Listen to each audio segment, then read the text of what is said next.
How's it going, everyone? Sky here again with a new video.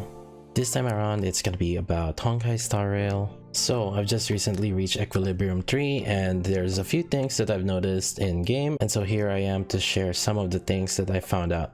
One of the biggest things once you reach Equilibrium level 3 is that you will now start getting gold 5-star relics. So I just did one just now, and by my experience it's been pretty much 100% drop rate for 5-star, so it's actually not that bad. I know people have been comparing it to Genshin where the artifact drop rate is not 100% at lower level, but at least so far by my experience, I've used up so much and refreshed so much stamina.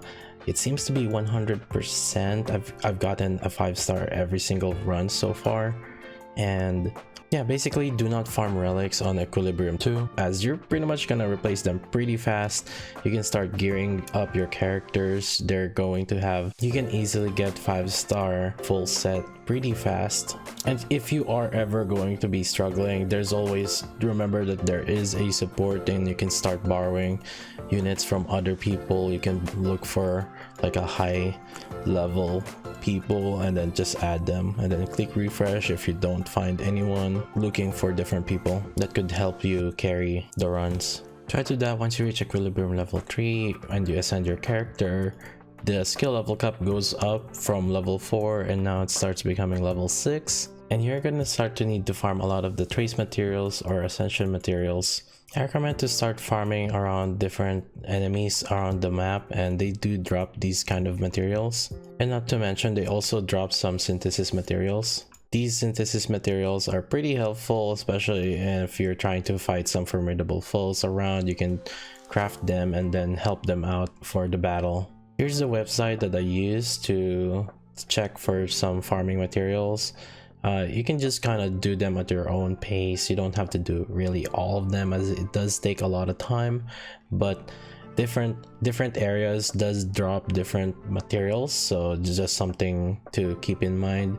If you're gonna farm for a specific one, you might want to focus on the specific ones. Especially for main character, you need a lot of these kind of materials where you can start crafting from these items, and you can start farming them in the storage zone, supply zone. This is like Hertus area, and so if you're gonna look for place to farm, then you would look at that area, Hertus space station, and then farm these areas here. And perhaps you don't need to farm your Leo 6 if that's the case, but other characters will also need these other materials, so it would be best to just start farming them. They do drop a lot, so you don't need to farm all the time, but farming them ahead of time is pretty helpful. So then now you would start asking, where should you start spending your Trailblaze stamina, power, however you call it. I would recommend starting to farm these trace materials. You're going to need a lot of them when you're starting to upgrade your characters, so just start planning them out now. And these character ascension materials also, you will start needing a lot of them as well. Not so much as the trace materials, but yeah, do not farm the relics early on at Equilibrium 2 because they only drop 4-star relics. Wait until you reach Equilibrium 3 and then you can start getting these 5-star relics.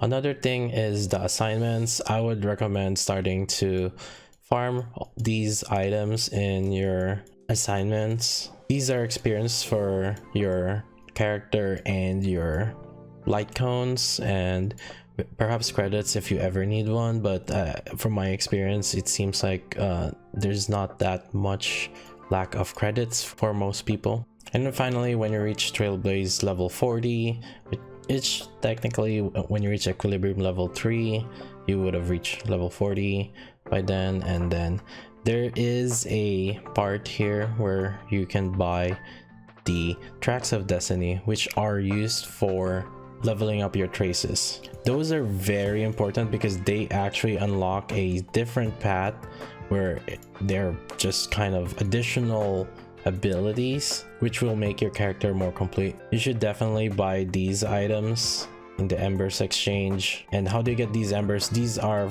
obtained as refunds from doing pools warps. You do have the entire month though before it starts resetting, so I think you should have enough time to farm out the pools and have enough to buy the special passes and the tracks of destiny. But yeah, that's about it. If you guys want to talk more about the different mechanics and things like that, you guys will start realizing I do a lot more than just kind of like basic guides. I do a lot of in-depth analysis and progression and things like that. I've been streaming a lot of both Honkai Star Rail and Nikke these past few days. Make sure to hit that like and subscribe, and if that helped you out, let me know in the comment section below, or if you guys have other tips. If you guys want to come hang out and chill with me, I usually am online at around 9 p.m. Pacific. Just visit me at twitch.tv/KaiJLV, and I'll see you guys next time.